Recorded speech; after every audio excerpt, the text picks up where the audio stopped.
அதே போல ஆனைமலையார் நல்லாறு திட்டம் நீண்ட காலமாக விவசாயிகளுடைய கோரிக்கை. அதிமுக அரசு இருக்கின்ற பொழுது நானும் அருட்சகோதரர் திரு எஸ் பி வேலுமணிகளும் அண்ணன் பொள்ளாச்சி ஜெயராமன் அவர்களும் சகோதரர் கே சி கருப்பன் அவர்களும் நேரடியாக கேரளா சென்று அங்க இருக்கின்ற முதலமைச்சரை சந்தித்து நம்ம தமிழ்நாட்டு மக்களுடைய கோரிக்கையை, நம்முடைய விவசாயிகளுடைய கோரிக்கையை எடுத்து வச்சோம். அவர்களும் அதை பரிசீலிப்பாக சொன்னாங்க. இன்றைக்கு 2 அரசாங்கமும் ஒரு உயர்மட்ட குழு அமைக்கப்பட்டு 2 அரசாங்கத்தில் இருக்கின்ற அதிகாரிகளும் பேச்சுவார்த்தை நடத்தினாங்க.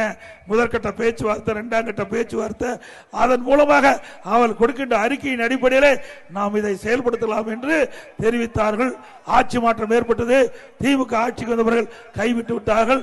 மீண்டும் அதிமுக ஆட்சி வந்தவர்கள் கேரள அரசோட பேச்சுவார்த்தை நடத்தி ஆனமலை நல்லாறு திட்டத்தை கொண்டு வருவதற்குண்டான நடவடிக்கை அதிமுக அரசு எடுக்கும்.